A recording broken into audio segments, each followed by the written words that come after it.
दोस्तों ये बात तो हम सब जानते हैं, भारतीय सेना दुनिया के सर्वोच्च सेना में से एक है और उनके कई ऐसे रेजिमेंट्स हैं जिन पर हर एक भारतीय को आज गर्व है। पर अगर भारत की सबसे खूंखार रेजिमेंट और दिलेर रेजिमेंट की बात करें तो वो है गोरखा रेजिमेंट, जिसे दुश्मन भी खौफ खाता है। पर कई लोगों का सवाल था कि गोरखा का सिलेक्शन कैसे होता है, उस रेजिमेंट की सैलरी क्या होती है, गोरखा रेजिमेंट में जाने के लिए किन किन कठिनाइयों का सामना करना पड़ता है और गोरखा और एनएसजी कमांडो में आखिर डिफरेंस क्या होता है, और ऐसे कई सारे सवालों को हम इस वीडियो में विस्तार से समझेंगे। इसलिए अगर हमारी तरह आप भी इंडियन आर्मी से प्यार करते हैं तो उनके लिए लाइक करते हुए कमेंट में जय हिंद लिखना मत भूलिएगा। नमस्कार दोस्तों, मैं आपका होस्ट गौरव कश्यप आज के एक और इन्फॉर्मेटिव वीडियो में आपका स्वागत करता हूं और नए व्यूअर से रिक्वेस्ट करता हूं कि वो ऐसी और इन्फॉर्मेटिव वीडियो के लिए चैनल को सब्सक्राइब जरूर कर ले। तो आइए वीडियो शुरू करते हैं।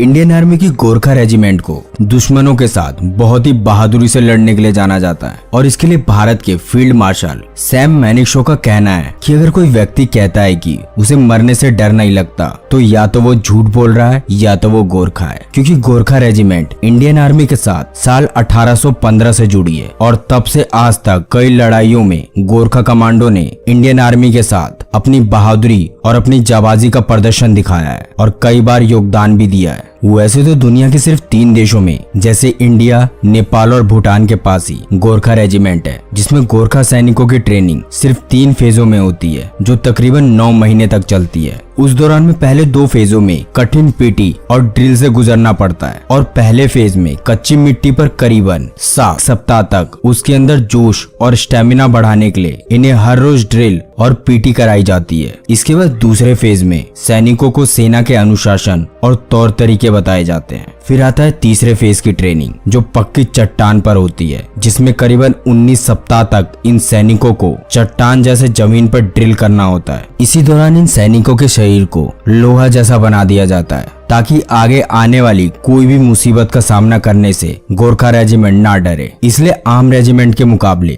गोरखा कमांडो की ट्रेनिंग बिल्कुल अलग होती है। इसके अलावा गोरखा कमांडो अपने हथियार के लिए काफी प्रसिद्ध है, जिसको नेपाली भाषा में कुकरी कहा जाता है। असल में ये एक 12 इंच का एक लंबा चाकू है जिसको गोरखा का हर एक जवान अपने पास रखता है, क्योंकि इस चाकू के बारे में एक बहुत खास बात है कि जब कोई गोरखा अपनी कुकरी को बाहर निकालता है तो फिर वो अपने दुश्मनों को खून निकाले बिना उस कुकरी को दोबारा अंदर नहीं रखता है। वैसे तो कई लोगों का कहना है कि गोरखा कमांडो में एक जाति के सैनिकों को रखा जाता है, लेकिन हम आपको बता दें कि ऐसा बिल्कुल भी नहीं है। असल में गोरखा किसी भी एक स्पेशल जाति के सिपाही नहीं होते, बल्कि इनमें पहाड़ों में रहने वाले अलग अलग जातियों के लोग पूरी तरीके से शामिल किए जाते हैं। हालांकि वैसी बात करते हैं एनएसजी कमांडो की, जो भारत के सर्वश्रेष्ठ कमांडो में से एक है और ये दुनिया के टॉप 5 स्पेशल फोर्सेस में एक माने जाते हैं। दरअसल एनएसजी कमांडो को भारत के वीआईपी या महत्वपूर्ण लोगों की सुरक्षा की जिम्मेदारी पूरी तरह दी जाती है और इन्हीं एनएसजी कमांडो पर उनकी सुरक्षा भी निर्धारित होती है। वैसे एनएसजी कमांडो देश के सबसे खतरनाक कमांडो होते हैं और एनएसजी कमांडो को ही ब्लैक कमांडो कहा जाता है। इसलिए हमारे देश के प्रधानमंत्री से लेकर अन्य महत्वपूर्ण राजनेताओं की सुरक्षा के लिए एनएसजी कमांडो को ही तैनात किया जाता है, क्योंकि एनएसजी कमांडो प्रत्येक क्षण किसी भी स्थिति में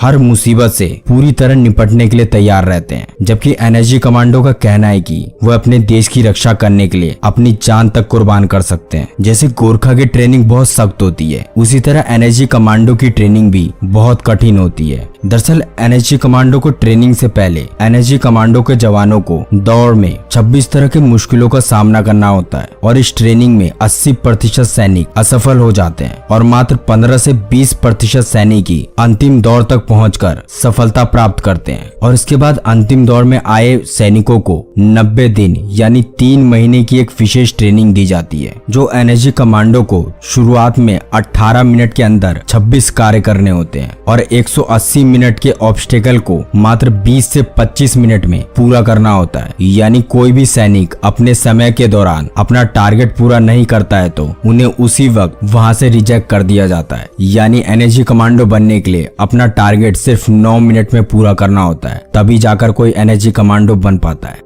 दरअसल गोरखा कमांडो की सैलरी देखी जाए तो 11वीं गोरखा राइफल्स में कार्यरत सैनिकों को लगभग 7.7 लाख से लेकर 9.7 लाख के आसपास सैलरी दी जाती है और वहीं एनएसजी कमांडो की सैलरी देखी जाए तो मीडिया रिपोर्ट के मुताबिक एनएसजी कमांडो हर महीने 84,000 से लेकर 2.5 लाख रुपए तक कमाते हैं, जबकि एवरेज सैलरी की बात करें तो एनएसजी कमांडो को करीबन 1.5 लाख रुपए महीना मिलता है। दरअसल एसपीजी यानी सिक्योरिटी ऑफिसर ग्रुप की सैलरी भारत में 11.1 लाख रुपए दिया जाता है और जो विशेष सुरक्षा समूह अधिकारी हैं उन्हें 8 लाख से 15 लाख रुपए तक दिया जाता है। उसी तरह कमांडो के सिलेक्शन के बारे में जाने तो एनएसजी कमांडो सिलेक्शन प्रक्रिया की बात करें तो इसमें सीधी भर्ती का कोई तरीका नहीं है, क्योंकि एनएसजी के लिए सेना और पैरामिलिट्री फोर्स में से सैनिकों को सिलेक्ट किया जाता है। जबकि एक रिपोर्ट में बताया गया है कि एनएसजी के लिए करीबन 53% सिलेक्शन भारतीय सेना से होता है और अन्य 47% कमांडो को 4 पैरामिलिट्री फोर्स यानी सीआरपीएफ, आईटीबीएफ, आरएएफ और बीएसएफ इन सभी चारों सेनाओं से मिलाकर चुना जाता है। और वहीं एसपीजी कमांडो का सिलेक्शन भी सीधी तौर पर नहीं किया जाता,